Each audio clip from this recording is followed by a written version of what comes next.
You, hey you. Yeah, I'm talking to you. Are you tired of the same old podcasts with the same old panels and the same old rhetoric? So am I. So come spend time with me, where you can have a laugh, be entertained, and learn something. I'm your host, Nova, and welcome to School of Thought.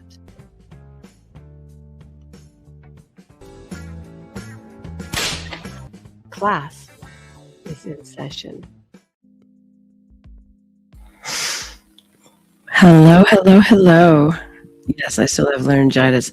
The teacher is back from School of Thought. I am NovaStar, your host. We're going to be looking at a couple different things today, all on topics of different types of, interestingly enough, abuse and or therapy, and how oftentimes couples go into therapy, but that therapist has not necessarily been trained in discovering psychopathy. So they'll miss maybe the partner having psychopathy. We'll get into that shortly. But you know what? I really need to change that intro very, very soon. We're going to change it to Got Milk edition. That'll be fun. That'll be coming up in the near future with as the weather begins to turn. Excuse me. And I'm buying new little tops from Shein today. I'm wearing my new little top. And you know what? It needs more coverage.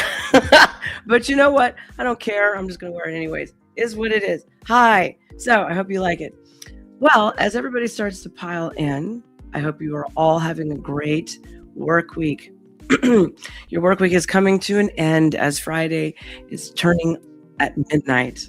Yay, the bewitching hour and all the crazy crap that's going on in America and around the world today. And I will probably stream tomorrow also. I got to get a few out before a bunch of hell hits my personal life and things with the family.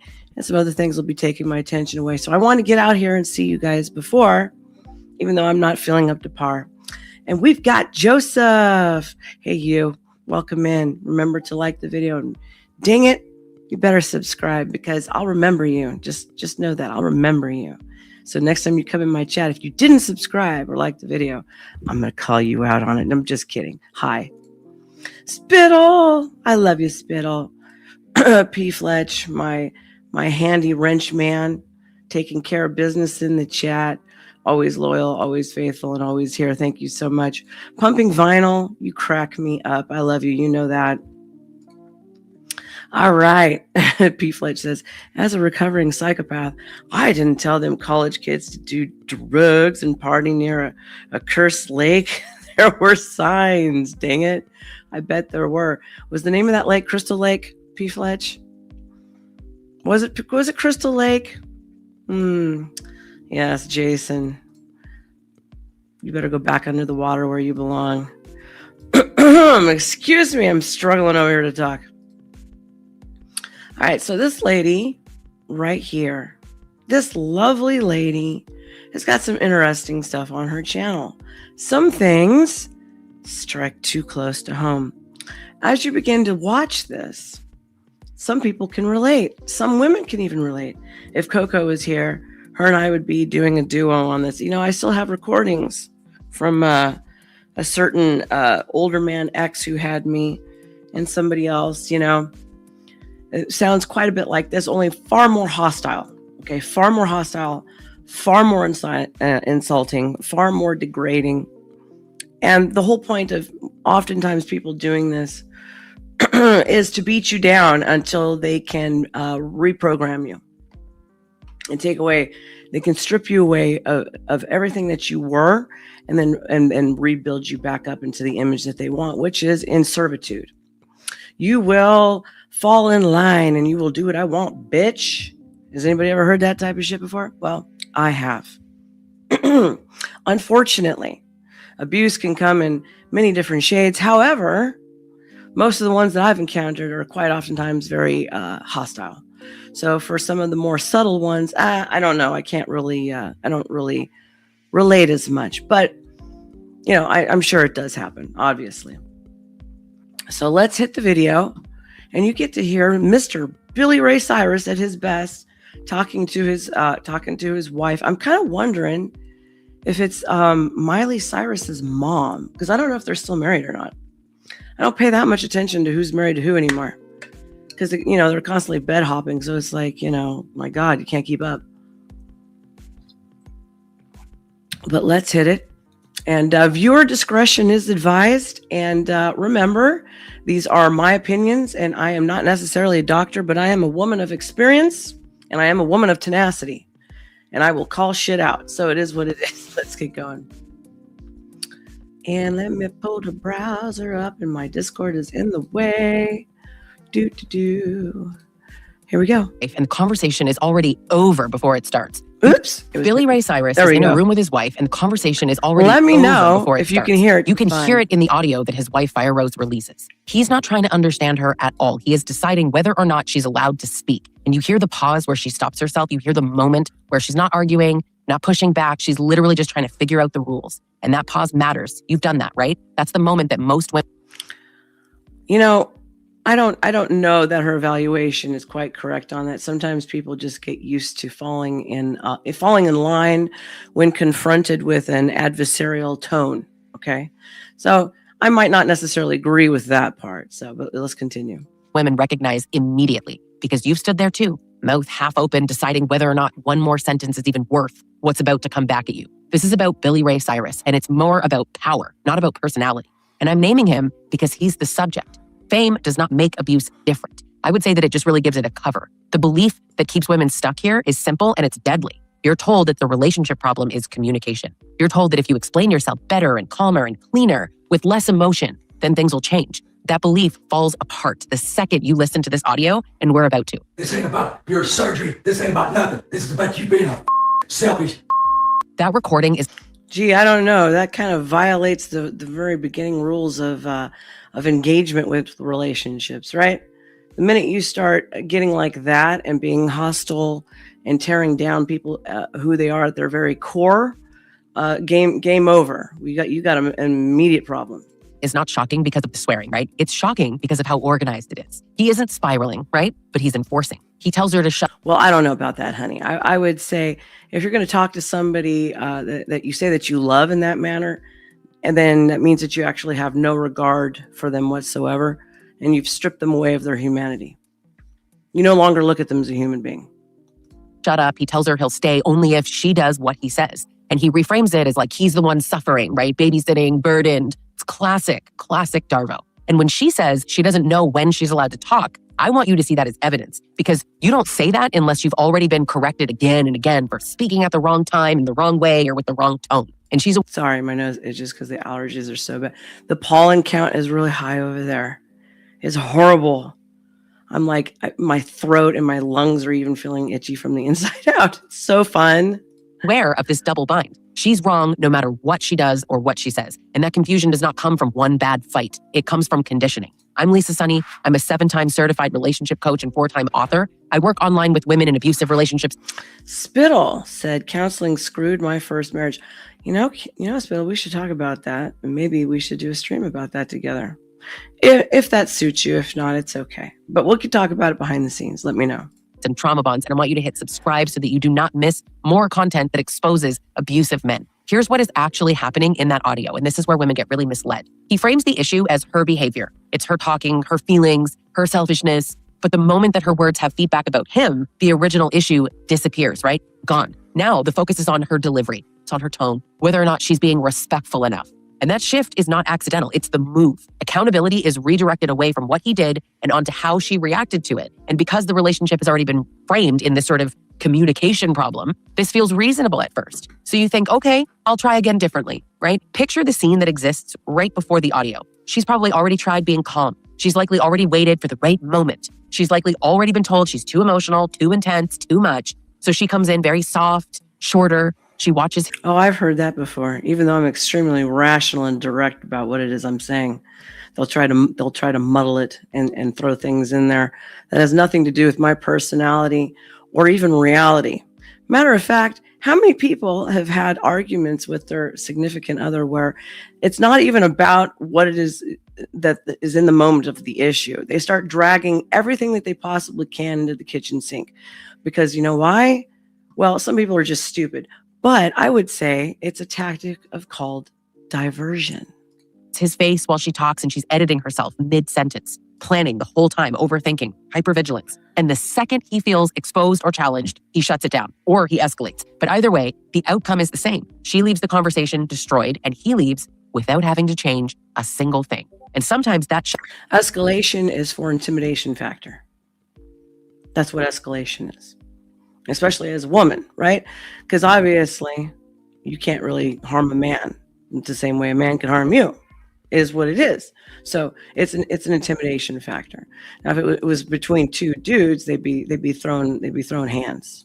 shutdown can look really quiet. He goes cold, he sighs, scrolls, stares past you. Maybe he walks out of the room. He says, I can't do this right now. But those are all different actions, and yet they do the exact same thing. So if you're standing there wondering if you push too hard, right, that makes sense. Sometimes it doesn't really look quiet at all. Maybe he keeps you talking for hours, circling the same accusation. He rephrases it, asking the same question again and again. He's relentless. He gets louder. He won't let it end. That one makes women feel crazy. But listen, both serve the same purpose. In both cases, the conversation never comes back to what he did. It never resolves. It just exhausts you instead. And abusive men, oh my God, they love an exhausted woman. But this is the double bind that I mentioned, right? You're required to communicate, but you're also punished for speaking. You're damned if you do and damned if you don't. When you bring things up, he shuts it down or he'll trap you inside of it. So if you stop bringing things up, he accuses you of avoiding hard conversations. You're expected to be open and honest and vulnerable, but only in ways that protect him from his own discomfort. I've been accused of a lot of things, but I've never been accused of avoiding a hard conversation. Usually it's more like they avoid all the hard conversations. Has anybody ever been with a partner where they want to just avoid anything that's remotely uncomfortable? Well, that just makes them a chicken shit. Get over it. There is no Life version goes of this on. where you win. You can be calm and you're cold. You can be emotional and he's going to call you unstable. You could be direct and now you're disrespectful. So try being gentle and I tell you, the man's going to call you passive aggressive. The outcome never changes because the goal is not a solution. The goal is to control over the terms and the timing and the emotional direction of the entire conversation. Go back to the audio again in your mind. Notice how he positions himself, right? He's not saying, I hear you. He's not saying, I messed up. There's no accountability. He's saying, if you want me to stay, you'll shut up. And I'm telling you, his presence is totally conditional. Staying is just a reward for her compliance, but silence, that's the cost. So maybe you're still... And you know what I would have said? I would have said, there's the door, motherfucker. Don't let it hit you in the ass on the way out. But you know, that's the difference in the type of broads, right? Some people are more brave and some people are more timid. Now, I used to be very, very timid. Matter of fact, very, very timid. Am I now? No, not so much. But that's what life does too. You know, you either adapt and survive or adapt and die. Take your pick. There's no two ways about it. Now, I'm sure there's some men out there who have endured some things similar to this. But come on, dudes. Those are broads. They can't really hurt you unless you let them. Seriously, you know. And if you are encountering any of this, male or female, I advise one and all to go and seek help immediately. In it and you want peace so badly that maybe silence feels like it's okay. You know what I mean? It might feel worth it because once staying is conditional. Wonderful question. Here, let me tell you what DARVO. DARVO is an acronym for deny, attack, and reverse victim and offender. Common manipulation tactic used by users to avoid accountability when confronted. In therapy terms, it describes a 3-step defense mechanism where the perpetrator denies the abuse, attacks the person confronting them, and then reverses the role, basically playing victimhood, even though they are the perp. And they are offending, obviously, but they pretend they are being now the victim, and then you're actually doing all of these things. So that is what DARVO means. I hope that helped. Your voice is dangerous, so you start to manage yourself and your tone, your words. But Nice all to just see keep you the again, peace. by the way. Girl, his peace, not your peace. He's teaching you what costs you the least inside that exact moment. And this is where people kind of get stupid about abuse, right? They're going to ask, why'd she stay? They're going to say, why'd she go back? Why is she sharing it now, right? She deserved it. She just stayed for the money. And I'm telling you, those questions assume abuse announces itself really clearly, right? It's right there. It's so clear. It's so consistent. Abuse is never like that. It works by creating uncertainty. It keeps you guessing. It convinces you that if you just find the right approach, that things will stabilize, then it'll be okay. But that belief is reinforced every time the abuser reframes the problem as your communication instead of his behavior. And when you're dealing with a man who has money and status and a public image, the pressure to doubt yourself multiplies. Billy Ray Cyrus denies the allegations. My He favorite accuses mod Fire ever Rose in of the abuse. world. And I'll be clear, for legal reasons, that this video is just my opinion based on information available publicly. His response is not surprising to me at all, right? An abusive man calling the victim abusive? I'm shocked. When control is exposed, the story flips, right? Mutual blame, two sides, relationship conflict. But the audio does not show two people in conflict. To me, I see it clearly. It shows one person setting rules and the other trying to basically survive the rules, right? That no doubt change frequently. Equal blame narratives are so convenient. They protect power. They keep people from having to name what is actually happening. But let's talk about some kind of family context here, because I'm telling you, people always reach for this, right? His daughter, Miley Cyrus, has spoken publicly about her relationship with her dad. She's talked about distance, reconciliation. Okay, that means I have it. I sped it up a 0.25 because this is an entryway into the segue into the next part, which is where therapy can fail couples, and when it becomes a separate issue where the man needs to get his own therapy and the woman needs to get her own, and how how the medical field for therapists are oftentimes not trained in spotting psychopathy in the relationship, as opposed to it actually being relationship conflicts. Sarah, let me back it down. Whoops. Normal. She's gone on about peace, and immediately some people grab onto that and they're like, well, if his daughter has a relationship with him, then he's not that bad, or she forgave him, he can't be abusive, right? He can't be that bad. The logic, what logic? It's trash. There's no logic. Children and partners hold completely different positions. That's funny. A child, especially an adult child, you can detach, reframe, limit contact, redefine the relationship on her terms. A spouse, she lives inside the dynamic. Let me see something here. Counseling is for weak males. If she starts presenting as a problem, she gets replaced. Let her go to the counseling. I'll be having her competition over before she drops the Kleenex. Well, that just means you were never in it to begin with. That means you're always looking to replace somebody. So I guess that in a way in itself is creating a problem, isn't it? Dynamic, right? A wife is going to absorb his moods, the reactions, the consequences, day after day after day. So using a child's public reconciliation to dismiss a partner's experience, that's nonsense. It's stupid. It ignores power, it ignores proximity and risk, and it lets people just sidestep the actual behavior that we can hear with our own ears in that audio. This isn't about Miley. Now, watch how this pattern shows up outside Miley. the What is her mother named Miley too?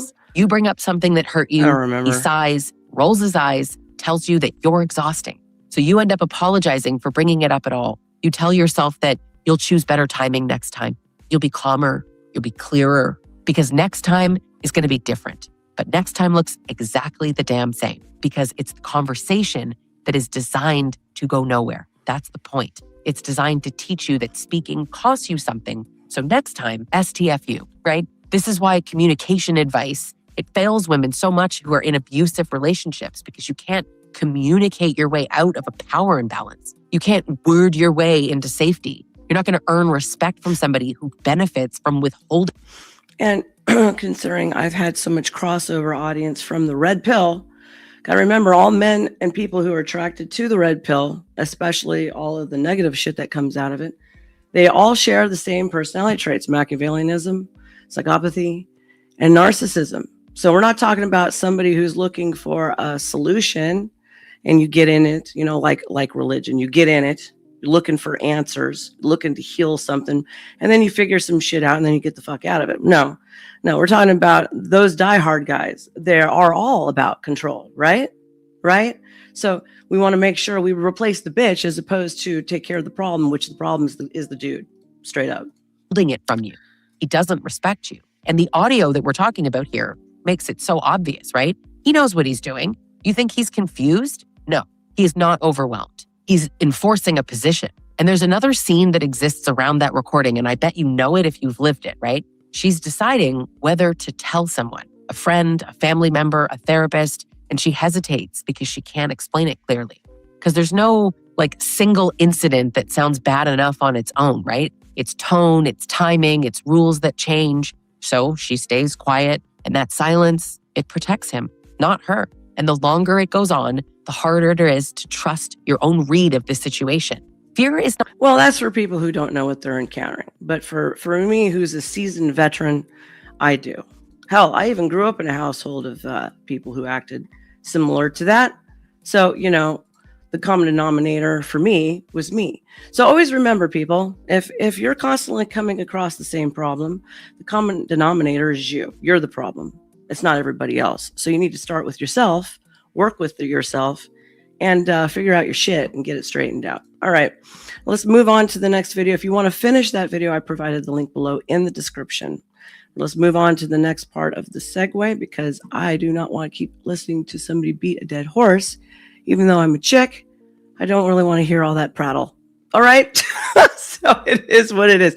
I love you, Lisa Sony. I appreciate you and I respect you. However, you know, you're kind of saying the same thing over and over and over again. So that's all right, though. Here we go.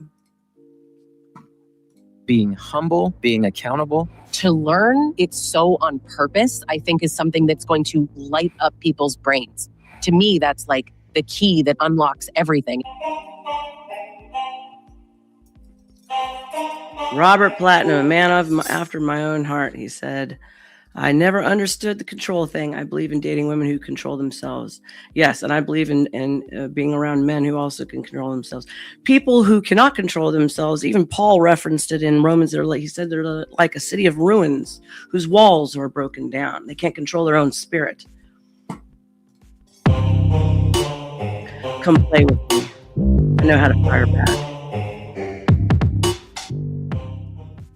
Couples counseling is one of those really difficult things that I know everybody who is in an abusive or toxic relationship has either done or considered at some point, thinking that it's going to help, thinking that you're having relationship issues or you're having disagreements or that you both need to work on things. But in my experience, couples counseling has been dangerous, and I've seen a lot of really negative outcomes. Today, I'm joined by Dr. Peter Salerno, and we're going to talk about the different things you might see in couples counseling. And if you've ever done it, I'm sure you'll see yourself in this episode. But first, I would like to properly introduce my guest. So, Dr. Salerno, can you tell us a little bit about who you are? Sure. I am a psychotherapist, and predominantly my career has been focused on personality disorders and trauma. So I've specialized in both of those. I've written a few books. I've written a book about narcissism and the nature-nurture debate, and I try. Interesting. Are you coming at me? Like, what's going on here? There's no woman on this planet worth my energy to argue with her, much less therapy. I'm in charge, and if you don't agree, there's a door. Well, that's kind of a BDS. Are you into BDSM or what, man? If you're into that much control, well, then I guess slaves and a harem is more your order. That's fine. But I also feel exactly the same way. If I'm dealing with a dude who's a punk, there's the door. Don't let it hit you in the ass on the way out. I'm exactly the same way on that. There's no difference. But I'm not interested in control. Not like that. Because you can't control another person. Not really. Not in the end. And I'm not going to waste my time. Let's see. Where do I live? I live in a house somewhere in America. Why do you ask?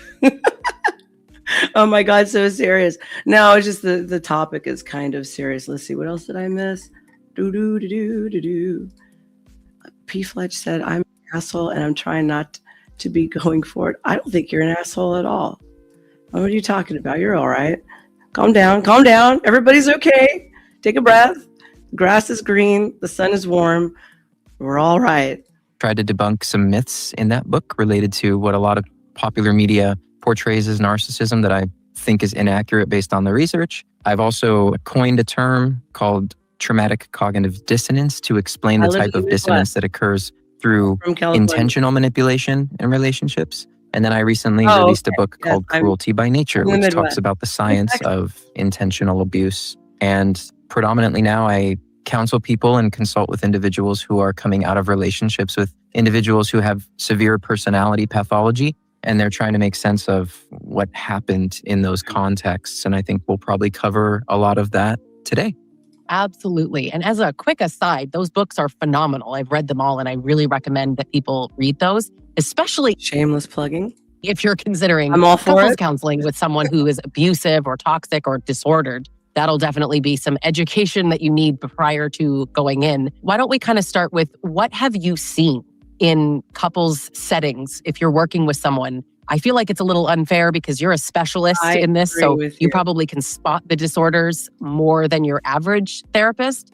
But what do you think it is when couples sit down? What's the intention that most couples are trying to achieve in therapy that just isn't going to work if someone's disordered? Yeah, well, so if somebody's disordered in the dyad, in the treatment unit, what happens is the therapist, and it's not necessarily their fault. If they're not trained in personality pathology, they wouldn't know what to look for here. So I'm not saying anything disparaging about therapists, but it's important to talk about this because there's a lot of inadvertent harm that can be extremely damaging. The therapist might be assuming that both people in the couple's dyad are showing up to collaborate to solve problems, and that they both have collaborative capacity and a willingness to solve problems, right? That's the first major problem, is assuming mutual collaboration. So when somebody with a personality disorder is in the mix, you can't assume collaboration with them. And one of the reasons is because they don't collaborate to solve problems in a relationship. They try to make it so that one person is right and the other is wrong,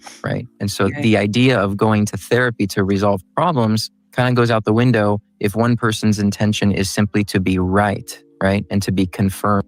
How many people in relationships, they just want to be right and win? You're going to win.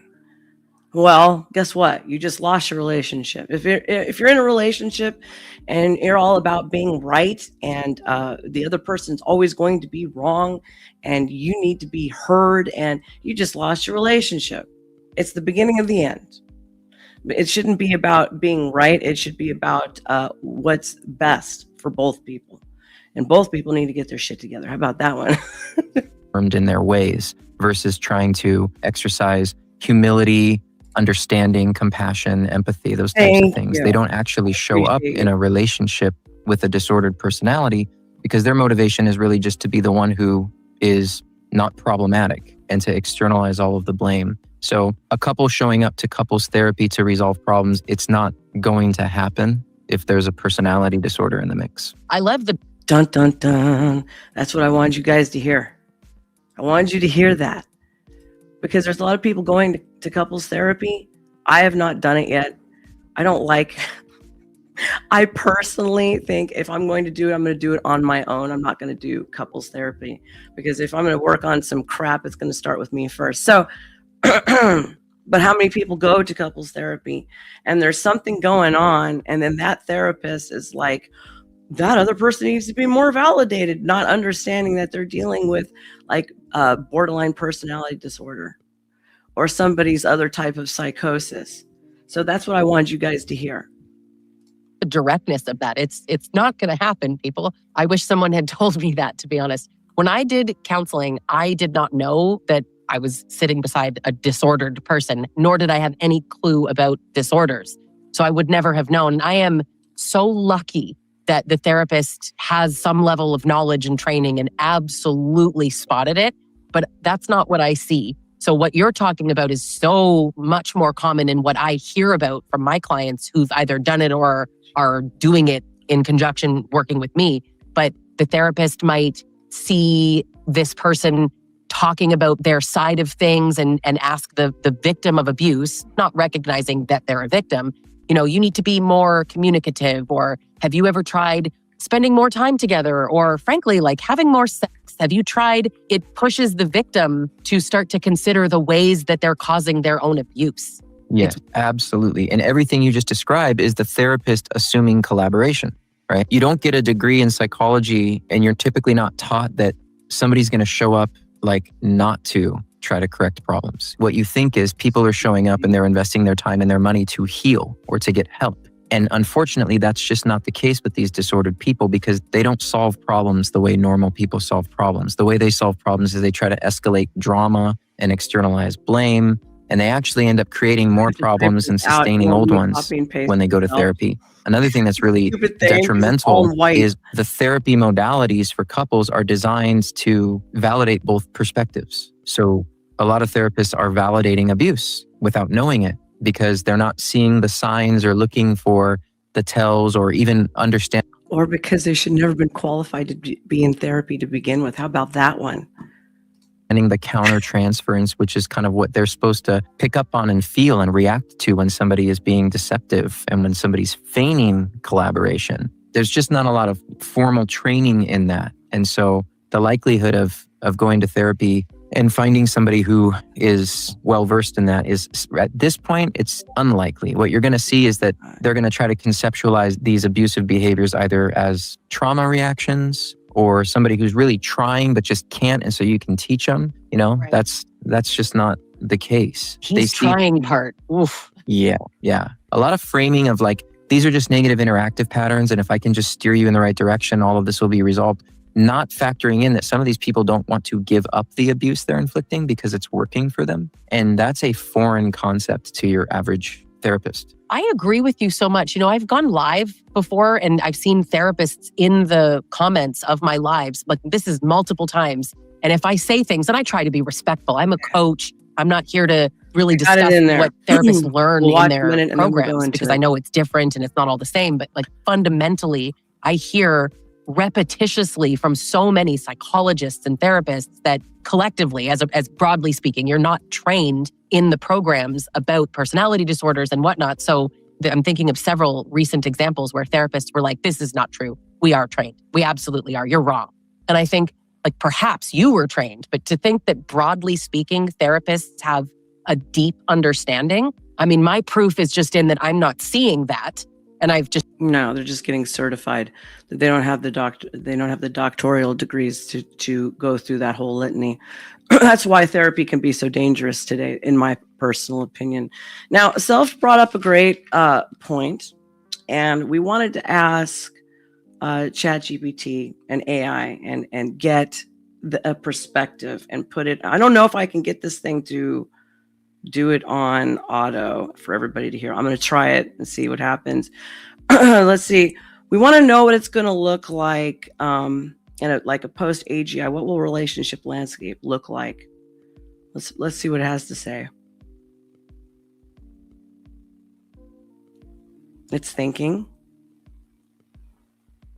Hopefully it will be audible for all of you to hear. 10 seconds. My God. I think you just broke it. It's still thinking 20 seconds later. For the love of God and all things holy. It's still thinking. You broke it. Oh, it's not talking. Why isn't it talking? Oh shit, this is long. Oh damn. Woo! Oh wow, it's giving little pictures too. This is long. It's not going to read it like that. Let's see. Otto, why aren't you like speaking? Son of a gun. In a post-AGI world, There we go. the landscape of human Can you hear it? relationships will likely be unrecognizable from today's, profoundly reshaped by abundance, superintelligent AI Can you all hear companions, this? and a shift away from scarcity-driven necessities. Traditional structures like marriage, dating, and family won't vanish, but they'll evolve into something more voluntary, fluid, and intertwined with AI.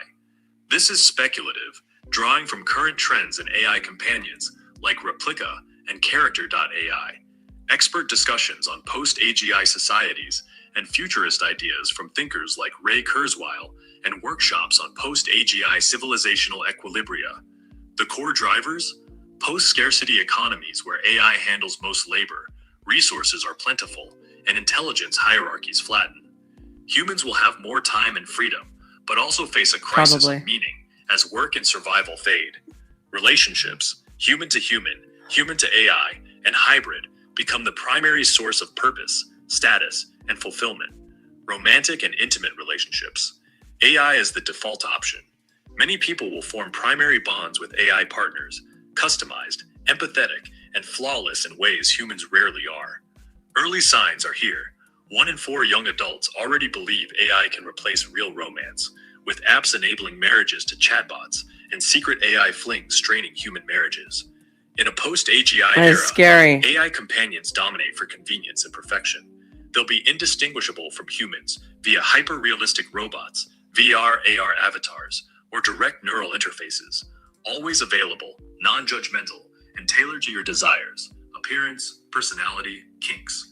No ghosting, arguments, or mismatched libidos. Physical intimacy via advanced sex robots or immersive simulations could surpass human experiences. Human-human romance becomes niche and intentional. It might thrive among those seeking authenticity and imperfection. Flawed emotions, growth through conflict, or shared biology, for example, for procreation. Dating could resemble today's elite circles, status based on creativity, humor, or coolness rather than looks or resources. Polyamory or group dynamics might rise, with AI handling logistics or mediation. New forms emerge. Virtual weddings to AIs are already happening. Post-AGI, legal or cultural recognition of human-AI unions could follow. Brain-computer interfaces might enable mind melding for deeper empathy, blurring lines between partners. Pitfalls and upsides. AI bonds reduce loneliness, a big win in today's epidemic, and aid personal growth through therapy-like interactions, but they risk eroding human skills, creating unrealistic expectations, or fostering isolation if people withdraw entirely. Optimists see complementarity, AI as a practice partner strengthening real ties. Friendships and social networks, always on support. Friendships will fragment into layers. Oh AI God, friends for we're the mundane fucked. and profound, instant, knowledgeable companions for hobbies, venting, or intellectual sparring. No scheduled conflicts. Your AI squad is infinite. Human circles is premium, valued for raw, unpredictable connection. Social capital, being likable, interesting, skyrockets as intelligence becomes commoditized by AI. Communities might form around shared human experiences, art jams, adventures, offline retreats, hybrid groups, AI-mediated social platforms connecting like-minded humans globally, or virtual worlds where AIs facilitate events. Loneliness could plummet, but status games persist, now in creativity or experiences rather than wealth. Family and broader structures, redefined by choice. Is that Parenting better? and kids, AI nannies, tutors, and simulators make raising children easier and safer. Birth rates might stabilize or rise with abundance, but designed families, chosen via AI matching or genetic editing, become common. Virtual or uploaded ancestors as relatives. Elder care and multi-generational bonds, AIs as perfect caregivers, freeing humans for quality time. Extended families could expand into global, AI-orchestrated networks. Society at large, less pressure for traditional milestones, marriage, kids for stability. Relationships shift to asymmetric models, like mentor-protege with super-intelligent AIs, or fluid collectives. Some foresee a metaculture focused on existential exploration, philosophy, art, and connection over knowledge production. The big picture, utopia, dystopia, or something in between. Utopian take, post-AGI frees us for deeper bonds. Human connections become the currency of a meaning-rich life, playful, creative, loving. No one left behind. AI ensures companionship. No one left behind. Dystopian risks. Over-reliance on AI leads to emotional atrophy, inequality, premium AIs for the elite, or a hollow world where humans prefer simulations. Philosophical debates rage. Can AI truly love back? Likely reality, a spectrum. Most will blend AI and human ties, with society adapting norms, extirpating AI etiquette in relationships. Merging via neural tech could create post-human intimacy, shared thoughts, collective consciousness. Bottom line, relationships won't end. They'll diversify and deepen. The landscape becomes a vibrant ecosystem where AI amplifies human connection, if we design it that way. The real question is how we choose to relate amid all this possibility. What do you think your post-AGI bonds might look like? What do you guys think of that? Make a comment and we'll talk about it. We'll turn the video on here in just a second. Sounding kind of bleak, isn't it? Right? Now you start to understand why all this division starts happening, right? So first they pitted all the races and all the different cultures, and that shit don't work no more, right?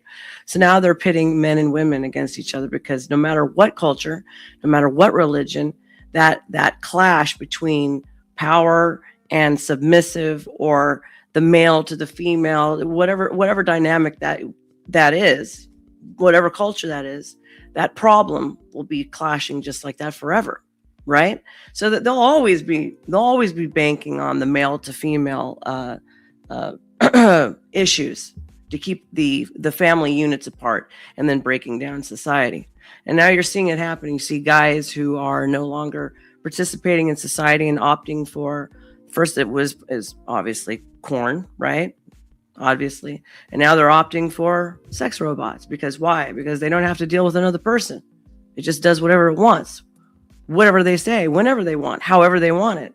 And they don't have to worry about how it feels, what it might say, have to even feed the damn thing. It's cheaper too, right? What is that saying about all of us? We're opting out our humanity for a bunch of fake simulated bullshit. I mean, I know I'm kind of an old dinosaur, but you know, I'm still all for the human experience, whether it's good, bad, or indifferent. Hold on, man. Hold on to your humanity. Just heard from too many therapists. And again, we're not attacking therapists.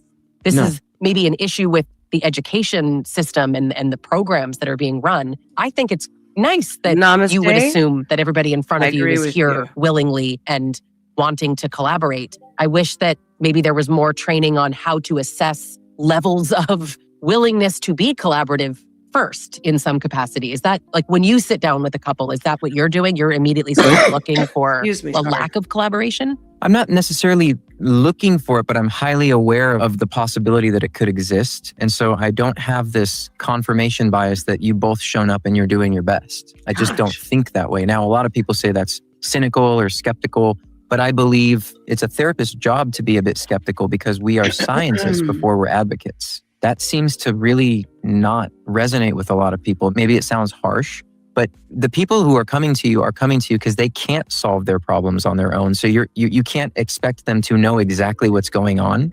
So you do have to be a little bit like, well, maybe not all. Yeah, we're coming to you saying, hey, can you unscramble the egg? Like, can you help me out here? Waving the white flag. I need something and I'm not sure how to deal with my emotional shit.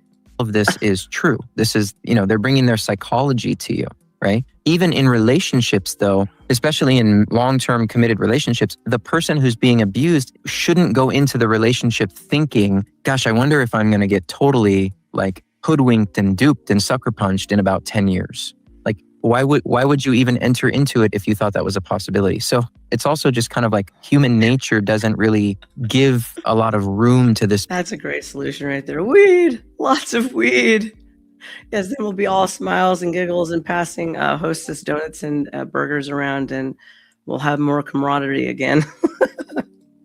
Possibility that someone's going to be problematic in a way where there's not a way to repair it. But unfortunately, with these individuals, the way that they're wired, the way that they're motivated, they like to blow things up rather than, create an understanding. Yes, Mr. Guns, we're all of our gigs are on the chopping block, my friend. All of us, none of us are safe. Us creatives, doctors, we're pretty screwed, aren't we? Being in a resolution. Yeah, they definitely love problems. I actually remember a couple of different things. We had the God complex is now reign supreme.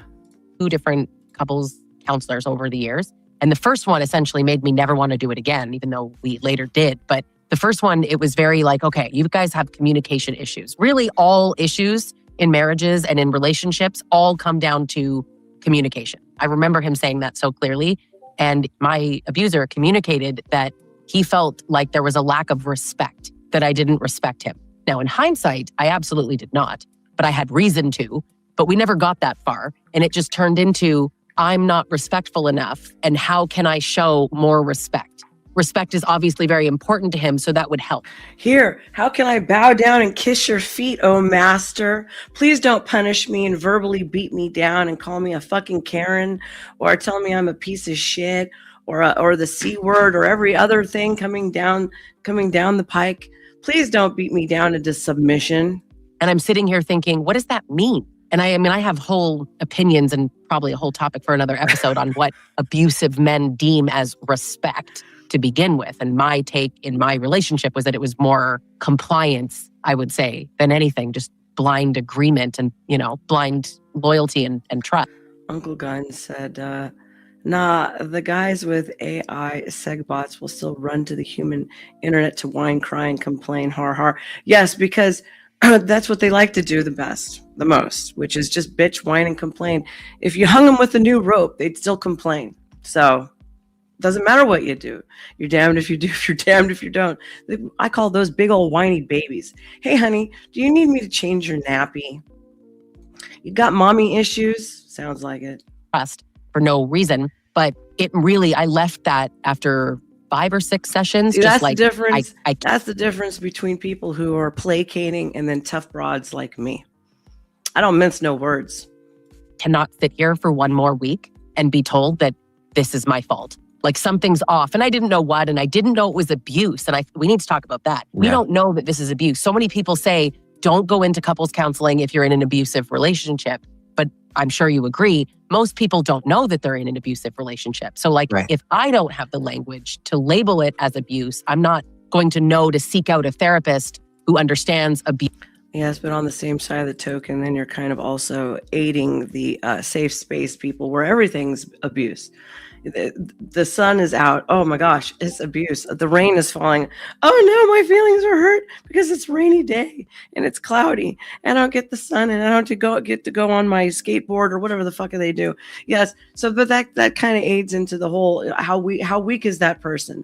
Now, if we're talking about people in very, very subtle, more undermining type of, verbal stuff where it's constantly mowing down who they are as a person and undermining them and their importance or their role in the family unit, that's a different situation. But other times it's what I've endured. And I've got lots of audio from two very specific individuals. So you don't want to fuck with me. Don't go there.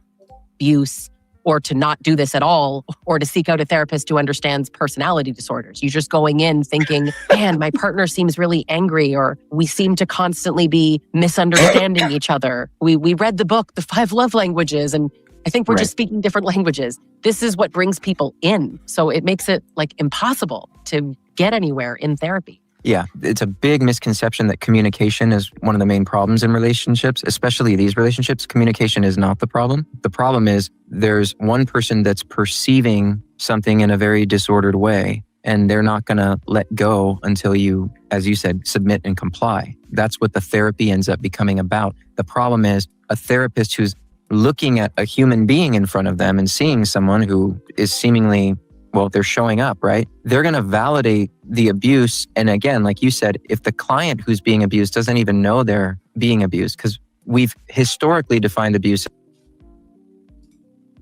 Abuse isn't about feelings. It's about infringing on one's boundaries. Well, there's a midline. There's nuance to everything. Everything isn't just black and white. There's nuance, right?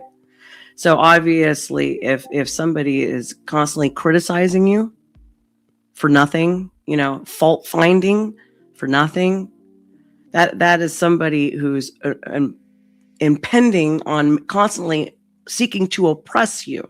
So that's not just a feeling, that's also actually an action. So in that case, no, it goes far beyond just one person's boundaries. Is like physical bruises on the skin, or things that are visible, or things that you can be convicted of a crime for. There's all kinds of abuse that are just as damaging, that are hidden, concealed, and invisible. And it's a very dangerous situation to give a disordered person the ammunition from therapy to have all of these new words like, whatever it may be, like the validation and boundaries and dismissal and respect and mutual and all this stuff. And, I have the right. Ask me how I know. I might or might not tell you the truth, but being around certain people where they're already sick in the head, and then the next thing you know, they start hearing clips about, like, just say, obviously, just for an example, manosphere red pill points, and then they go, oh, but you fit that, and then they start using that as ammunition, and they take that home, and that's more fuel to the fire. And then they start adding that towards the woman when it has nothing to do with the woman to begin with. It's all a lie to begin with, but it's something for them to verbally beat. or physically beat, or one leads into the other. Ask me how I know. Right to this and this and this because, the therapist said you have to respect my boundaries and all this stuff. It all gets weaponized. So that language just ends up increasing and expanding their toolkit of abuse, right? I remember sitting at my kitchen table one night and it was 4 o'clock in the morning because woke me up in the middle of the night to pick a fight. And we were in therapy. And this was with the therapist who recognized what was going on like years later. And he was like, okay, so red-green exercise. This is what she taught me. And he provoked me to get me into the red. And then he was like, go green right now. Do it. Go green. And I'm like, what exercise is this? What are you talking about? And he was like, that's what she said. You have to go green when you're red. So do it. I was like, I am quite confident that she didn't put you in the red zone and then just scream, go green in your session with her. Because we did some solo sessions. I don't even know what this is. Like I've Googled it. I've never heard of this red-green exercise. I'm sure it came from somewhere, but I'm sure that it was, I want to say twisted, but really, I mean, warped into something else. But that's like, to me, a wild example of how you learn something in therapy and then they weaponize it. Like that was, I am sure she didn't mean wake your girlfriend or wife up in the middle of the night, drag them out of bed by their feet and scream at them in the kitchen. It's crazy. These are the crazy things that can happen. But maybe on a less crazy level, what do you commonly see when you are sitting with a couple? Because you know what you're... When I type that in, it's talking about glasses. It's not talking about... Okay, let me rephrase it. Doing, you get this, you've seen it, you might have a different perspective, but what do you think you are seeing that others are not seeing? I think the main thing is, we kind of touched on it earlier, but I'm not going to assume that the two people that are coming into the therapy are... Okay, I think I found it, so maybe she didn't type it in right. Red and green relationship therapy techniques involve identifying, analyzing, acting upon behaviors that either foster health, green flags, or signal danger, red flags, in a partnership. Key methods include, involving listing relationship patterns, identifying amber flags to address, and practicing green light communication, such as using gentle startups. And the Gottman Institute suggests fostering empathy and respect. And then it goes into more stuff. Let's see. I'll read this one other part. Red, green list. Partners list behaviors they wish to avoid, red, and those that they want to cultivate, green, to gain a realistic view of the relationship, as discussed on www.counseling.org. So if you want to check that out, go to counseling.org for all of you out there. The red, green, amber flag method is highlighted on TikTok. Oh gosh. Yeah, let's get all of our important life decisions and advice from TikTok. Red flags indicate danger, while amber flags are potential issues to discuss. If discussed and resolved, those turn green. Green light practice, as described in amyfullerphd.com. amyfullerphd.com if you want to check that out. This involves focusing on bodily sensations. Okay, this is interesting. E.g., in the abdomen, to stay grounded and connected to one's internal experience during difficult conversations.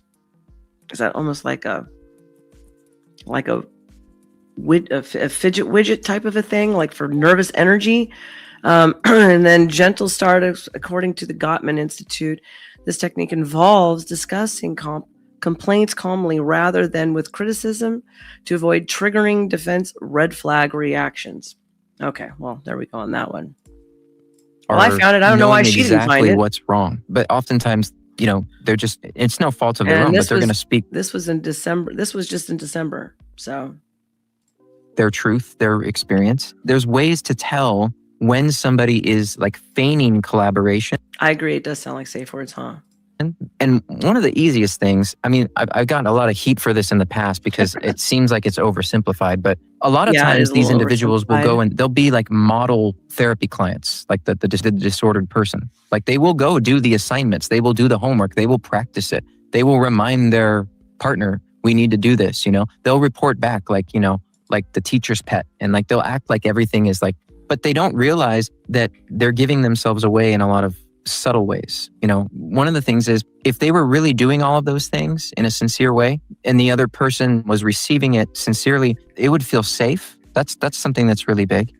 It would feel safe. It doesn't feel safe when someone just like goes through the motions to look like they're like a model client. And they do a really good job of making it seem like they're really in it here to like work it out. There's inevitable contradictions and inconsistencies in disordered people that they're not even aware that they're giving up. So those are some things that you really need to kind of like zero in on and sort of inspect and investigate or notice. Something that's really important, that's absolutely useful, and it requires a lot of skill and training, and it's not necessarily something that comes naturally, is reading like the countertransference, like what are the emotional reactions that the therapist is having towards each individual. Those things, there's not like a universal way to experience a narcissist or an abusive person, but there are like things that give it away that there's something off. And I think people need to pay more attention to that. What happens usually is if that comes up with an average therapist, they'll dismiss it outright and go back to the unconditional positive regard for the person rather than confronting this and saying, you know, this is coming up for good reason. Like, why am I feeling dread all of a sudden when this person is supposed to be collaborating? That's really important data. You know, you can get to the point where you can be really skilled and accurate in assessing what that is. Yeah, but how many people are actually extremely emotionally in tune with how many people can walk into a room and read the room, you know? So sometimes I look at people and I'm like, you know, maybe they're a little emotionally stunted. So some people are. So I don't know if that would apply to everyone, but you know, if you're feeling that way, that this is definitely a red flag that you could use to apply towards your life and discuss it with your partner. Then there comes the problem of therapists, you know, they want to help. So it doesn't always feel good to confront that right in the here and now.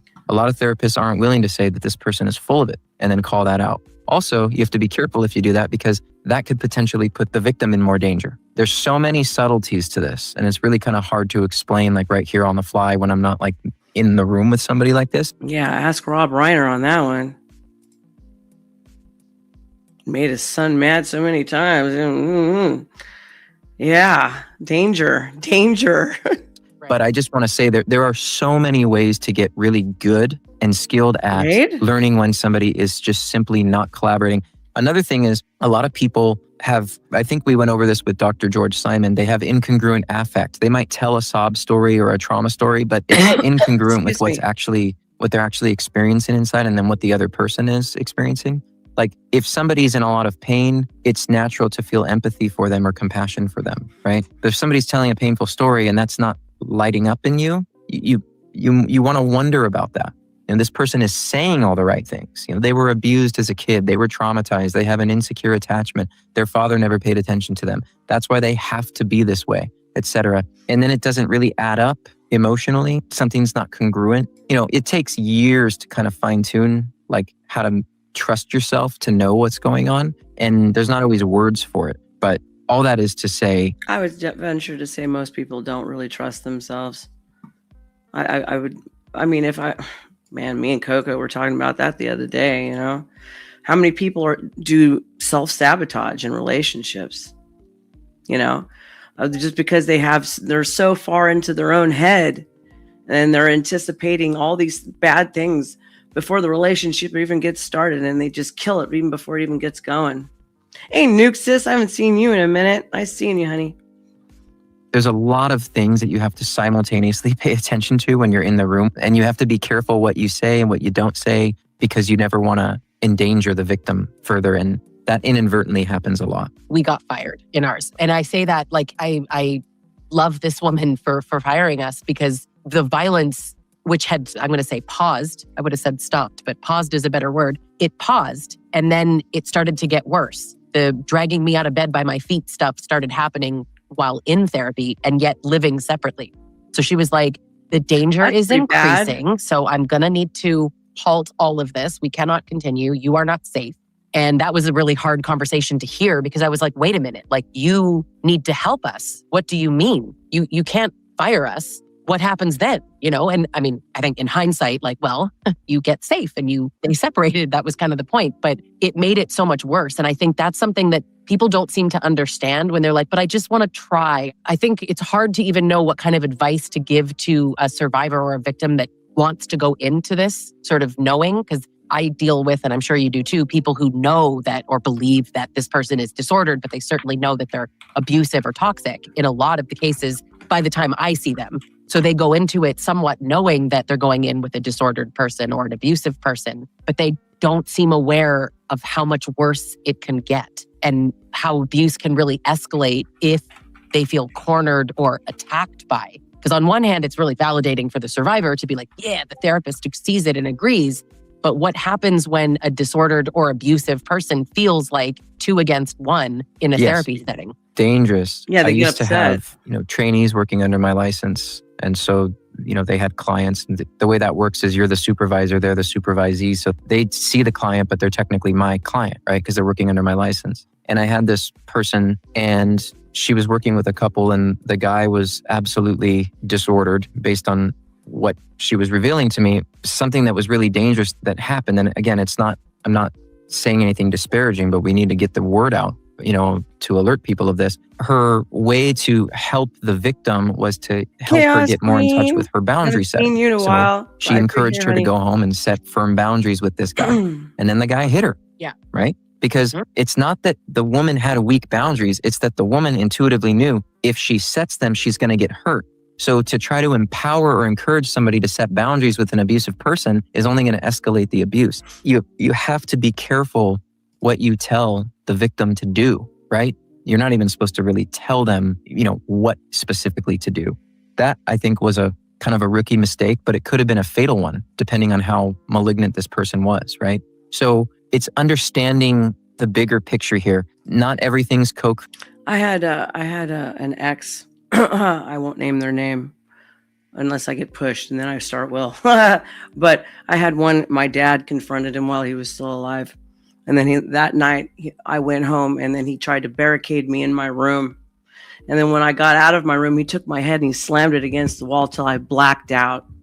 So that's exactly what they're talking about. Hi, yeah, I've endured a lot of that type of shit. So unfortunately, created, right? Some people are just not operating in the relationship in a collaborative way, right? And then you need to kind of know what the person is capable of. And the way you do that is you ask the right questions and you get the right data and you kind of get a feel for the person. It's just really, really important to get specialized training. And again, you can't predict who's going to come to your office as a therapist, right? You take a referral, you're ethically obligated to, get the referral. But once you start to notice that maybe like these problems are getting worse or, this isn't really like 2 people just trying to come together to resolve it, you have to either refer out to a specialist or you need to kind of say, I don't know if I'm the best fit for you, I'm going to try to find somebody else. I mean, it's complicated on all sides, right? It's like, it's not just that therapist sucked or this kind of a thing. There's so many variables that are hard to control. But I think what's most important, and I think what you're trying to do is you can't just go to like any average therapist and expect that they're going to understand this. And unfortunately, I think now there's more responsibility on clients to do more searching for the right type of help. Like really be clear on what the profile and the biography of the therapist is telling you. If they believe that there's no such thing as disorder and everybody deserves unconditional regard and it's just a matter of misunderstanding and you're being abused or you think you might be being abused, but you're not necessarily calling it that, I would keep searching. That's not a profile that is telling me that they are going to confront abuse in an appropriate way. I remember, interviewing the therapist prior to, and I remember asking her, do you have experience working with people who just like argue? And the consult was alone. I was by myself. So I had a little bit more freedom, but I would never have said abuse, not even the word toxic, in fact. But I remember saying to her, do you have any experience with people where like, I just feel like I'm wrong all the time and I'm constantly in trouble and I feel afraid and like nervous to be wrong. And in hindsight, I sounded like somebody who's with somebody disordered, I suppose. But what I was really trying to ask was like, can you help me? But somebody who's unreasonable. Somebody unreasonable on everything, right? They do no wrong, but you are always the one in the red. Yeah, that's definitely a problem, isn't it? There's a go nowhere situation. Hence when you're in therapy, be careful because maybe the other person you're dealing with, whether it's male or female, might have a, little BPD or something going on. Who knows? And those types of people are very unreasonable, or sometimes they'll go in looking like they're normal and they know exactly how to present themselves. Like psychopaths, they know how to blend in when they need to. And then when the doors are closed, all the gloves are off. I feel like I may have been lucky a little bit that I had some shreds of language, but ultimately I didn't go in and say, like, do you have experience working with people who are in abusive relationships? My partner is a narcissist. I would never know that. So it is so important to get the right therapist, and yet we don't know what that is. So you look, even if you know if it's abuse or you think it's disordered, you look it up. And I feel like you can click anything on Psychology Today and say that you have experience, but how do you really know that the therapist knows what they're talking about? I feel like you need to be in the room, and then who knows what happens at that point. It's just like the field of medicine, right? Like all doctors go to medical school and they pass their exams and they do their residency. But there's a really distinct difference from like a psychiatrist and an oncologist. But we call them doctors. And so somebody can just call anyone up and say, oh, my internal medicine doctor has a medical degree. They can prescribe psychotropic meds. I wouldn't recommend going to your internal medicine doctor for those types of meds, even though they can legally prescribe them. I would go to someone who went... Right, to do the drugs, forget the reality. Oh, God, help us all. Further into specializing in what those meds do. Because there's a lot of people who get thrown on an antidepressant when they have PTSD from abuse, and their doctor said, oh, you probably just have some anxiety. They'll take this. It's the same thing with therapy. There's no such thing as you get a degree, you pass your exams, and then you know everything about psychology. And you shouldn't, and no one should expect you to. So I give this example a lot. I have no business being in a room with somebody with autism or schizophrenia. I learned about those things. I studied them. I wonder if I could find my picture with George Clooney. If I can find it, you want to see it? He looks like he could have been my dad. It's pretty scary. He's half Cuban. Does anybody know George Clooney's half Cuban? Well, now you do. When you're a licensed therapist, you can legally diagnose them. Should you, if you haven't specialized? Absolutely not. I don't think that you have any business doing that. So look for people who's have a paper trail, if you will, of training specifically pathological abuse relationships, pathological, romantic relationships. There's phrases now where people will put on their profiles that, you need to pay attention to related to this type of thing. Unfortunately, you mentioned Psychology Today. When you're creating a Psychology Today profile as a therapist, you get the option to check all boxes on what you treat. And it's really just as simple as, maybe I'll get more clients if I check more boxes. So they could very well, the personality disorder box. A lot of therapists think personality disorders are just another way of saying trauma disorders or attachment disorders. So they lead you into thinking that they know exactly what you're dealing with. And unfortunately, it might just be that they thought, oh yeah, I read about those in school. I could check that box too, because I technically learned about it. Yeah, again, I could do that. I'm not trying to disparage, the field. I'm just saying there's a lot of things that it's important to look for. And it's hard to find good help in this realm. I think there's incredible help for all kinds of other mental conditions and issues. But you also just got to think about just pragmatically, two people coming together because they can't figure out why they're making each other miserable. They would typically sincerely want to stop feeling miserable. Yes. Personality disorders, they don't want to stop feeling miserable because they don't necessarily feel miserable. They just make people miserable, right? How many people do you know? Anybody know somebody like that? They're not really miserable, but they're making everyone else very, very unhappy and depressed and miserable. And they just smile going like this. It's like another day at the dog fights for them. No big deal. Distinction, yes. And I mean, they like it to a degree. Like they like the chaos and the drama, even though they tell you your drama and your chaos and they hate it. But that's not really what's going on. So it's hard. Yeah, I can only imagine. Or they enjoy inflicting suffering. That's like a psychopath. Look at all the suffering that's going on in society today and who's at the helm of it, who's controlling it. And they enjoy that shit. They enjoy watching us all suffer and run around like rats in the maze trying to figure out where to get the cheese from or how to escape the damn thing, and you can't. They enjoy that shit. Bloodthirsty. In therapy, I feel but like I'm a little what makes it dangerous is a variety of things. Obviously, I'm talking about you leave therapy and it goes and hits you or something, that or worse. But I think even the lessening of emotional safety but the therapist said that you have to be more respectful like that. And then you're only deepening this and you get more confused, more invalidated, and less likely to leave. I had wanted to write this man a letter. I found out he was retired. So I skipped it because thank goodness he's retired.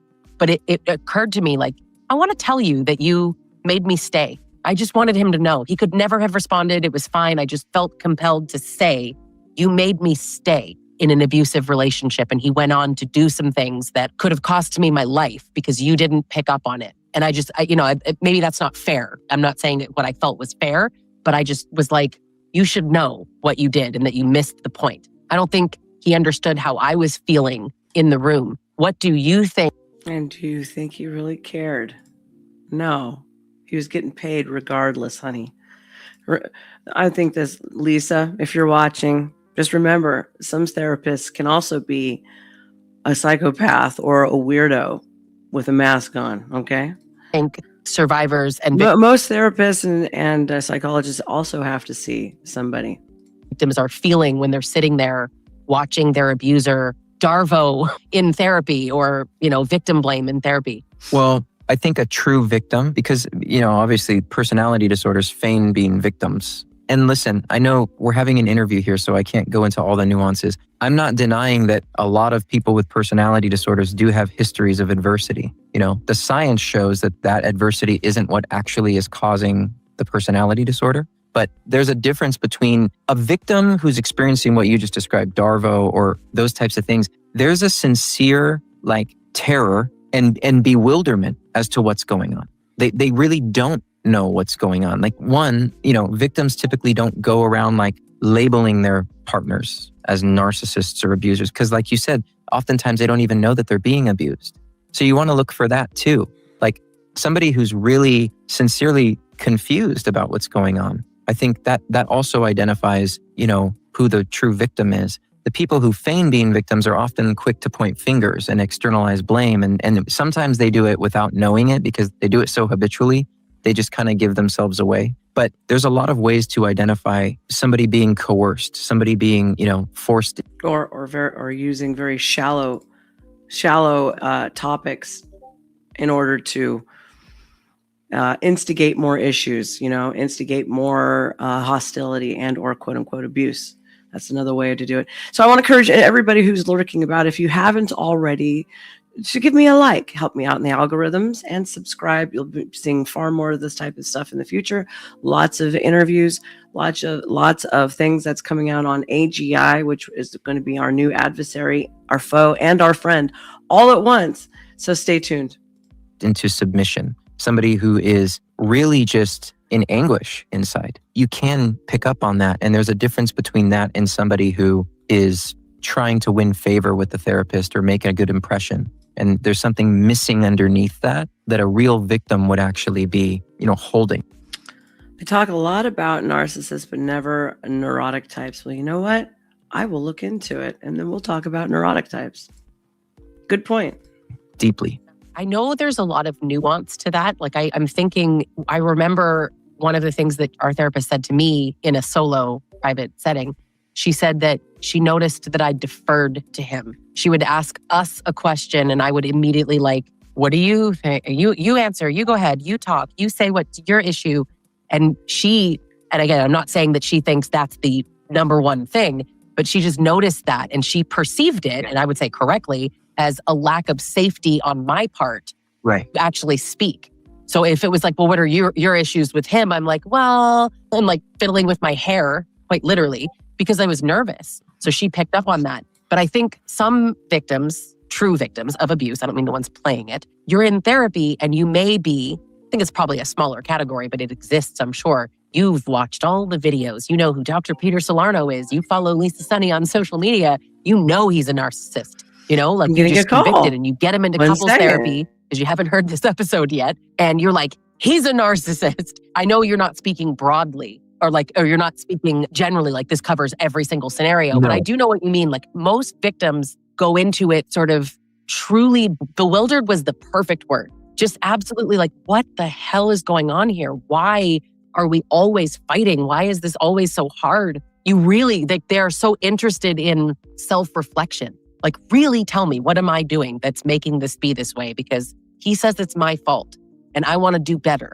I just know that women sit in these meetings and they don't recognize that it's abuse and they don't understand what the hell's going on, and they walk out of therapy feeling super invalidated. It might make them stay. We have to kind of notice what's happening in ourselves. I think if you walk out of therapy feeling certainly invalidated, but more confused, that's got to be a good sign that you're probably not with the right therapist, right? Yeah, absolutely. There's a difference between like resistance due to fear and lack of collaboration, or when somebody's like frozen, like in emotional paralysis because of the abuse. But that feels a lot different too than somebody who's just refusing to cooperate and collaborate. Something that might be a good exercise to do is speak with a therapist, do like a consult or something prior to bringing your partner in the room and just saying, this is what I'm experiencing. Hopefully the right therapist will say, yeah, I don't think couples therapy is indicated. I think maybe some individual support for you. But right now what you're describing is you've been kind of beating this dead horse and the person is not, there's no resolution. That's a problem. Like, again, people who have true internal conflicts. Because they want to be right. Those types of people want to be right. They want to be right. They want to be heard. Some of them want to be the leader in all things, and they're incapable of being a leader of anything oftentimes. And so they don't really care. Most of them, those types of people, also don't care how the other person feels or thinks or how they're even being treated. Unfortunately, there are people like that. Get away from them as quick as possible. It's not going to work.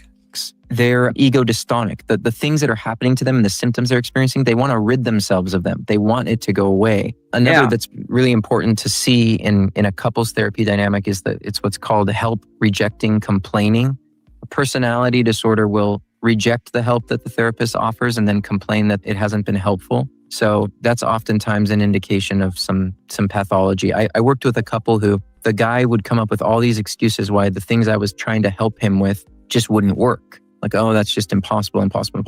And then I finally just kind of said, it sounds to me like if none of these things work, then what I'm hearing you say is that this relationship isn't going to work. So this couple ended up getting a divorce, thankfully, because this guy was very narcissistic and unwilling to face it. But apparently throughout the entire divorce proceeding, which was dragged out for years intentionally. Yeah, because he likes how he is. He thinks he's the best thing ever. Because, there was a refusal. Or she is the best thing ever. We can change the shoe. To collaborate. He actually said that the reason he got a divorce was because of me. He was backed into a corner. He shifted the blame onto the therapist. It's your fault I got a divorce. Well, maybe some therapists that could apply, but this guy, I highly doubt it. In that session, and I'm the reason his marriage didn't work out. I mean, that's a perfect example of somebody who shows up and he never had an intention of being sincere. He never had an intention of being humble, being accountable. It was really, he came there to see if I would confirm that his wife was the problem. And that happens a lot too, is the help rejecting complaining. It almost seems like they're trying really hard because they're very emotional. And there's this idea that disordered people don't get emotional. No, they're very emotional. Hell no. It's like 24/7 screaming. They're 24/7 flipping out on everything. And some of them are breaking shit, throwing stuff. And you better be able to duck. This one guy I had, he used to throw his cell phone at me all the time. Holy shit. Until I started throwing it back. They're just emotional in ways that aren't, productive. So we can go all day with all the nuances and things like that. But it's just really important to get some time. Oh, you noticed that too? And then he turned his head to the side and I saw it on the side too at the back. I was like, what hairstyle is that? I don't know, sir. He's got frosted tips. No, I'm not, degrading how the guy looks or anything. I'm not doing that, but I don't know if I like that hairstyle very much. Not particularly. With the therapist before I think you even enter into the couples thing, unless you feel safe. Pool noodle. Couples who come and feel safe, they problem solve, they do the Gottman stuff, they do the attachment stuff. It gets worked out pretty quickly. I know I'm kind of oversimplifying, but it's true because they're willing to go do it because they don't want to live this way anymore. That's not the case with abuse. The abuse is going to be sustained because the abuser, is benefiting from that. I think a lot of women go into this thinking that, he's got trauma. Like, we have communication issues because when he was little, his mom used to scream. So if I ever raise my voice. Oh, for the love of God, I am so tired. I'm so tired of hearing people use their childhood as a scapegoat a way of not taking responsibility for who they are and how they conduct themselves. I don't buy that. I don't buy that crap personally. I don't do that because it doesn't matter what happened to me in the past. If I can't move forward and conduct myself like a semi-normal, caring human being, then, I'm going to check myself into the mental institute seriously and get reevaluated. There's something wrong there. But we've got a whole society of people that we've birthed, which is, oh, it's not me, it's you. Or if it's not somebody else, oh, it was my mommy or my daddy. Right. Well, mommy and daddy can have a whole litter of children. And like my dad said, it's like playing Russian roulette. You don't know what you're going to get. You can have perfectly good parents and you're going to have an asshole kid. It happens. It's a thing. Sorry, not sorry. It's the truth. Waste, or it just brings him back. So can you help us work through his childhood trauma? And again, if it's a disordered person, they may have trauma. That's not the cause of their behavior. My mommy spanked me. I have trauma. So what is my question? Like, why does therapy feel like the next logical step for people, even when they know it's abuse? Here's how the therapist should handle that. If that person has that trigger that's being activated from their childhood trauma, that is not something that's supposed to get resolved in couples therapy. Couples therapy is actually not supposed to be a deep dive into the individual. It's supposed to be, problems. Hard times, for the most part, are supposed to make you better. They're supposed to make you more resilient. They're supposed to make you figure out problem solving, critical thinking skills, and adapt or die. So, do we want trouble? No, but if you're alive long enough on this earth, you're going to have some eventually. There's no such thing as a drama-free world, gentlemen, ladies. That's a myth. That's a fantasy. And I don't live in a fantasy, nor do I want to. I don't want to live in a simulation. Thank you.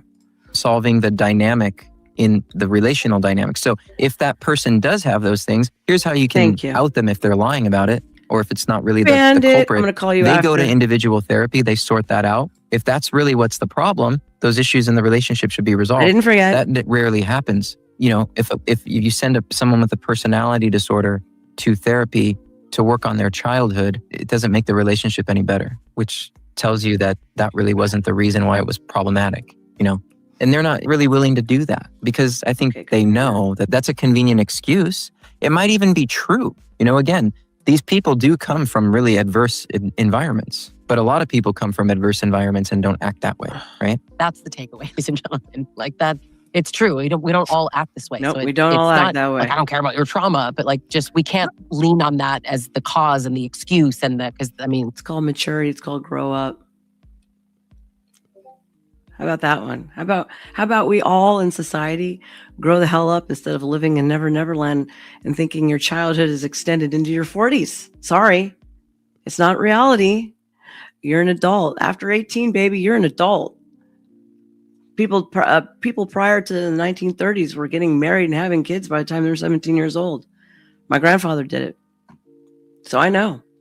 Man, a narcissistic person will bank on that and, pour me the whole way through, and then everything just continues. But I feel like therapy always feels like the next logical step because the world tells you that, your friends, your family. It's like, have you tried therapy? Have you tried? And people are not realizing all of from us or the cusp of the hard-nosed Gen Xers, said by a hard-nosed Gen Xer right there. The solution: quit being a little bitch. And it's true. It's true. Some of you need to get bullied. Some of us have gotten in some big old fights. How many people get into big old fights these days? They don't. Like, seriously, I've had my nose broken twice. How many people, or girls for that matter, get into fights anymore? I'm not talking about getting jumped now, for being white or black or whatever. Not some of that weird stuff you're seeing, but in general, not many. When people ask me, how did you break your nose? I'm like going, oh God, do I really have to talk about this? Because every time they ask me every single time. And then when I say, they're like astounded, like that's ever happened. Like, oh my God. And I'm looking at them going, what did you live in an island somewhere? Would mommy wrap you in saran wrap and bubble wrap and send you out the door and nobody ever bullied you? Some of these people need to get bullied so you can learn some damn resilience. Let's go. What we're talking about, that therapy is not going to fix an abusive relationship.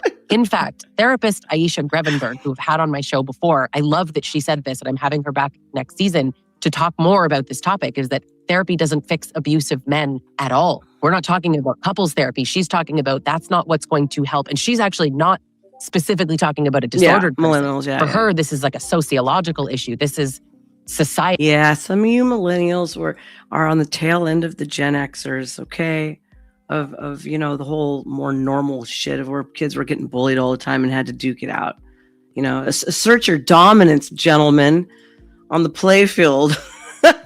This is the belief system. The worldview completely needs to change. You need to unpack all of your misogyny. So there's no world in which you send a narcissistic or abusive person to therapy, couples or individual, thinking that that's going to heal them, because it's not really why they're being abusive. Absolutely. What do you feel like Uncle Guns, does that apply to women? If the man is always acting out of pocket, does the woman get to go to the store?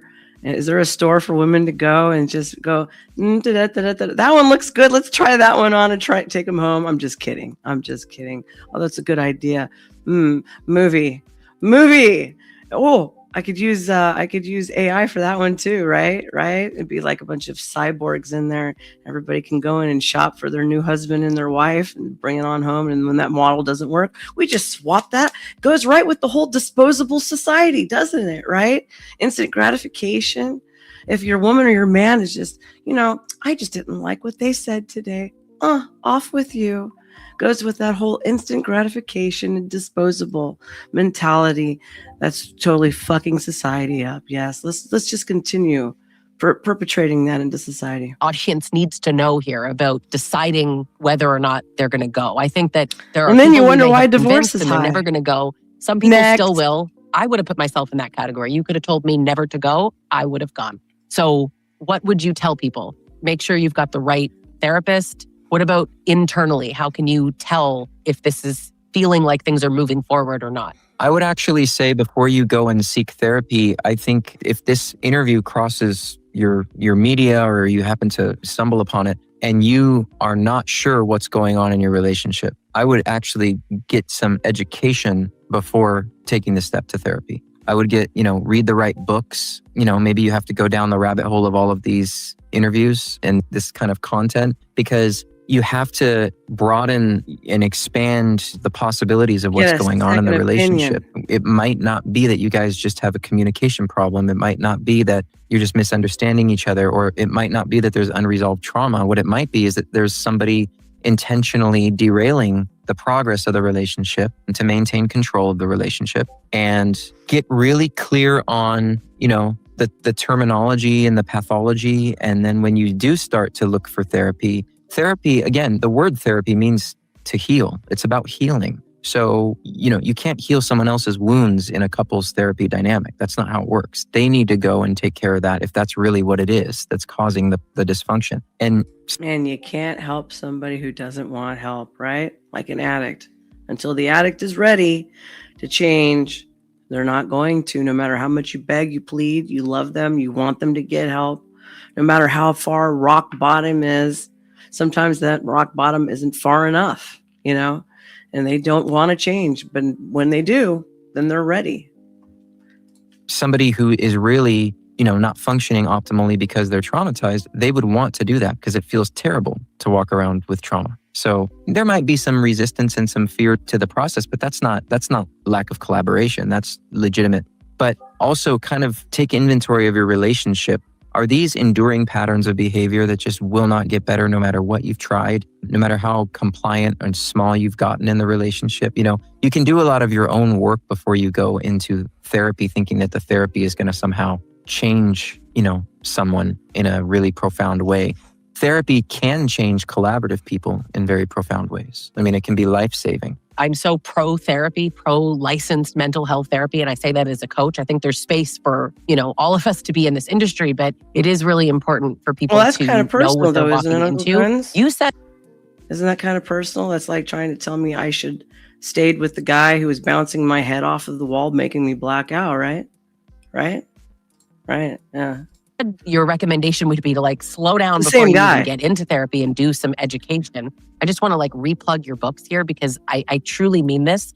There has been very few books that I have read over the last 5 or 6 years that I've been sort of in this field. I could name on really one hand the amount of books that I think are like profoundly like life-changing things to read. Why Does He Do That by Lundy Bancroft, How He Gets in Her Head by Don Hennessy. And I mean this, all 3 of your books, like top 5. I truly, those books, and I hear from people too. I mean, obviously this is my opinion, but I am constantly hearing from people how life-changing your books have been.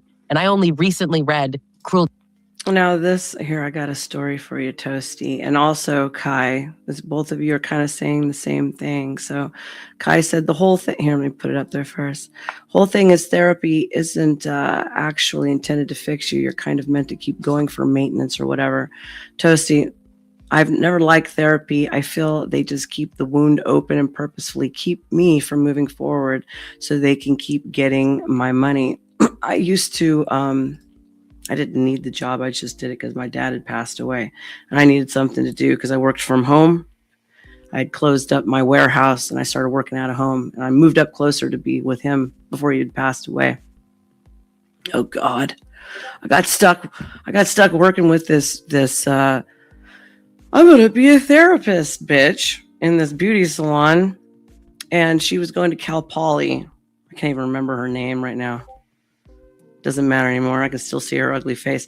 Anyways, her and I would constantly get into it because she was full of shit. Okay. She was just full of shit about everything. And she was a staunch socialist. All right. Ugh, not a good combination for me, with me either. And one day I looked at her and I said, be honest with me. Because she used to brag about all of her studies and things she's learning and things she's doing. I was like, be honest with me. Is the whole point of therapy just to keep people in therapy for a paycheck? And she said yes. She said yes. She literally said yes. She said it in a nice way, but it was still a yes at the end of it. So if that answers the question, there you go. You know, it's, in my opinion, it's like doctors. Here, take this here, take this prescription as opposed to actually healing the problem with your body, right? So we're treating the symptoms, but we're not actually healing the body and taking care of what the actual issue is. We're just putting a Band-Aid on it.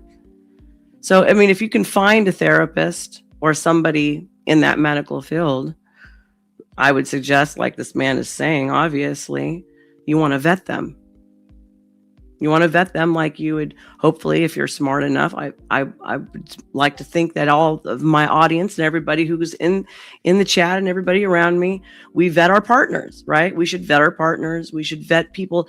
If you're going to go into business with them, you want to vet them too. Like, you should be vetting people who are supposed to be handling your life in very, very significant ways. You're not going to go to, you got a heart problem, you're obviously not going to go to a plastic surgeon to get heart surgery, or vice versa. Hey, I want a great facelift, or I want a great nose job, or hey, I got smashed in my face and I got to fix my cheekbone or something. I'm not going to go to some guy who's works on feet to do my face. No, that would be asinine. So, a little bit of common thought and some smarts. Yeah. Cruelty by nature, because it's new, it just came out. But like, to learn that it's so on purpose, I think is something that's going to light up people's brains. You're not going to sit there in therapy thinking, hey, we're collaborative, when you realize that somebody who is this abusive and this pathological is literally, I'm oversimplifying, but like aware of what they're doing. They understand right and wrong. Agreed, they know man. that they're hurting you and they're fundamentally doing it anyway.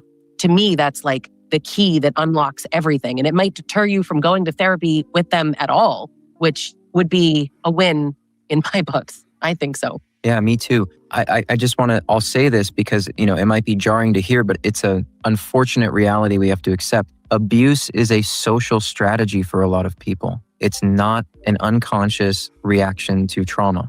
It's a social strategy. It's working for them. They won't give it up to save their life or their relationship. So if you're with someone like that, It's a control I would factor. avoid going to a therapist who assumes that every And human those who being are in is the same control on the are inside, winning, right? and they all just want to be better, and then you can find the wound and then problem solved, marriage saved, or relationship saved. I will also say it might be a good idea to, consult with some coaches even before therapy. One of the reasons why the coaching field has blown up in the last 10 years is because of lack of competent care and therapy. There were coaches who were willing to say, hey, something's wrong because we're going to these professionals and they are invalidating my experience. And they're saying that I need to stay with the person who is going to cost me my life. Why are they doing that? And there's been survey data in the last 10 years that's shown that like the forums that people created to try to make sense of what they were going through, kind of have given rise to. Or it's so full of propaganda, right? And it keeps people in a perpetual revolving door because of what's going on in society. Now, I'm not degrading therapy. I'm showing everybody, if you're going to do therapy, do your homework. And if you're going to do couples therapy and you're dealing with somebody who's absolutely unreasonable, okay, and they're doing things that are abnormal, then you're obviously dealing with somebody who's got some kind of psychopathy. So then that's why I'm presenting this. So I'm not saying that people don't need therapy. I'd say all the guys in red pill need therapy because the problem is you. It isn't the women, it's you. Because there's lots of good women out there. And they're, like Coco said, she's like, I'm everything that they say that they want, but yet they don't. So case in point, get therapy, gentlemen, fix yourselves. It starts on the inside. The external will only get you so far. It starts with the inside. Okay. I've got a picture with him. I'll show you one of these days. I got to dig it out. It's in my packed stuff. I've got a picture with Flounder from Saturday Night Lights. He was a nice guy. He was real funny. Talked to him often. Okay. I didn't want to date him. When it wasn't just because he was fat, but he wasn't my type anyways. But he was surrounded by women because he had a good personality. You can have all the money and the status in the world, and those things will get you places. Absolutely. You can buy whatever you want. You can get a gold digger. Hell, I got gold digger men, and I didn't even know it at the time. So, I know all about that. You can buy whatever you want, but you're not going to buy real love. So if you think you have to be absolutely tall and beautiful and gorgeous and rich, no, you don't. Sometimes just being charming and funny and knowing how to treat a woman will get your foot in the door. I've dated down, and I'm not saying I'm the best looking thing in the world. I'm not, but I've dated down, and I've known lots of other girls who are good women who've dated down. So that's not really what it's all about. Money, looks, status. Yeah, it'll take you places. It'll also take you places that won't be sincere. But, you get what you pay for. If that's what you're into, that's all you want. Superficial is what you'll get. Like this coaching field of coaches who will blatantly say, I think that person is intentionally doing this, or that person's, a narcissist, where therapists will not be willing to do that. Right. Yeah. So there's more options than just traditional therapy. Yeah. Uncle Guns, well, here we go. Get coaching with me. I'll teach you to pick up women. Grocery store for $99.95. Why 95 instead of 90? Why not $99.99? Are we doing limited time offer? Order now. Well, you heard it there. Talk to him, gentlemen. I love that you said that, obviously, but I am so that coach that's like, so that's abuse. Right. And a lot of people book with me to ask that question. I have lots of long-term clients, but I also have a pretty good amount of people that are like, this is abuse, right? And I think that therapists are like, well, hold on, we're not going to label. And I'm like, yeah, that's abuse. And I know when I'm oversimplifying things, and I know that there's nuance and context, but I also intentionally and openly, right? I'm not doing this sort of in the shadows of, I'm oversimplifying because I think some of this doesn't need to be so complicated. I'm not a scientist. You're a scientist. That to you. Forgive me. But is repetitiously name calling abusive? Yes. Let's not. Yeah. Well, maybe it's an attachment. Maybe I don't care. So I like the I think that's why there's room for all of us. Like, listen to the scientists, but maybe listen to the interviews Shadow Man of also. both of us collaborating together to bring you this message of couples counseling does not work with this type of person. And if you're going to do it anyway, be as eyes wide open and prepared as you possibly can be before you go into it thinking that this is going to change them. Even them going into solo therapy, like I said, is probably... Remember, you might just open Pandora's box and they'll come at you with guns blazing, baby. That's no fun. I'm going to start wrapping it up here in just a second. Let's finish what they're saying. Not going to do much, if anything at all. But people are trauma bonded and people are desperately attached to these relationships. So I know it's really difficult. Wow, sometimes it's circumstance. Sometimes you can't get away when you want to get away. Sometimes there's no money to get away. It takes money and resources to get away. Ask me how I know.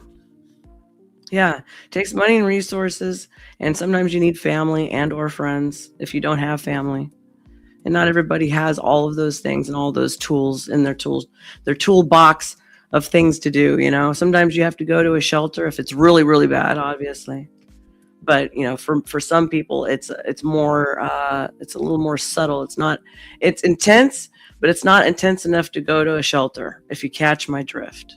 For people. And for those that are listening or watching and you don't know, Dr. Salerno and I actually host some group coaching programs. One is called Trauma Bond Recovery and one is called Rise and Rebuild. And I think fundamentally you've got the group of people that are in or out of the relationship, but actively attached, actively trauma bonded, that want to really learn the true actionable skills to get yourself out with proven methods. And then Rise and Rebuild is for people who are typically out of the relationship, or let's say on their way out at least, who are really like, I've got my PhD in narcissistic abuse and I'm done with the podcasts and the books and I just want to focus on myself and I just want to feel better. And that's what Rise and Rebuild is geared towards. So I'll have... Yeah, your self-help and your self-help books can only get you so far with yourself. I remember when I was learning bass, at some point, I was like, shit, the book isn't working anymore. I've got to take a lesson, you know?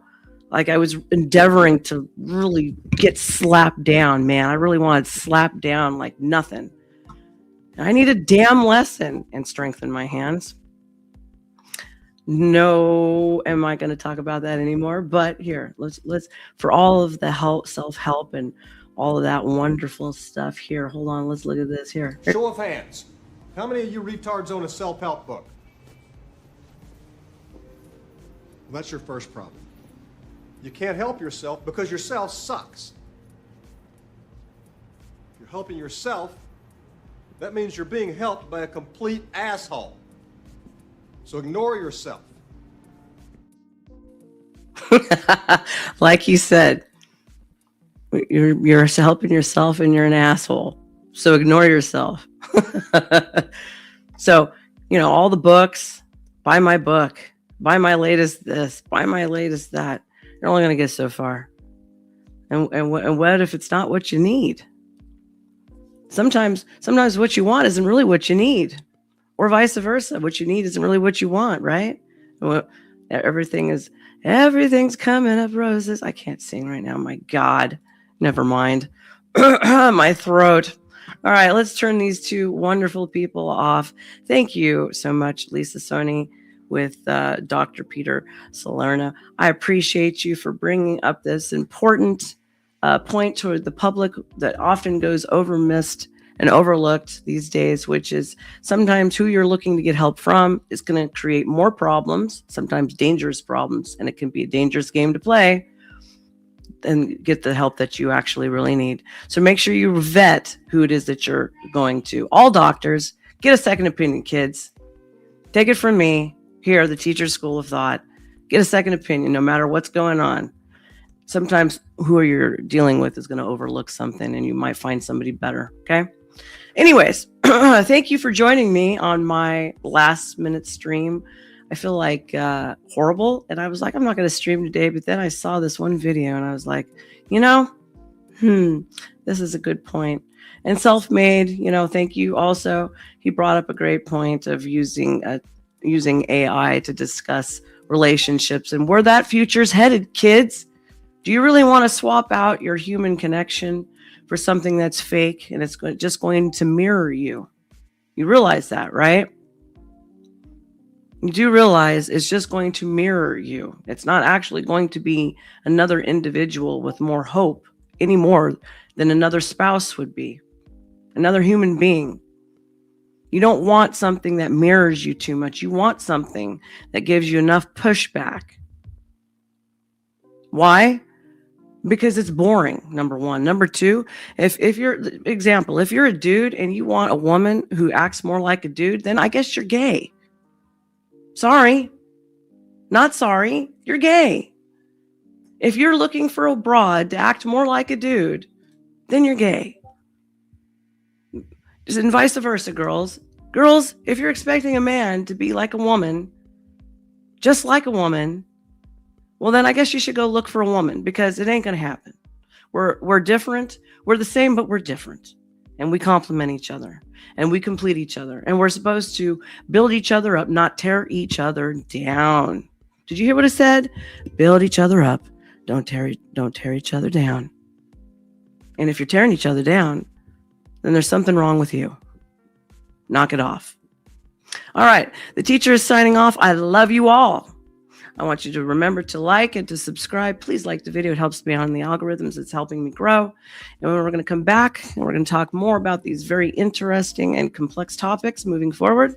And wonderful guests like Mr. Delgado and Miss Deanna Winham and many others to follow. I love you all.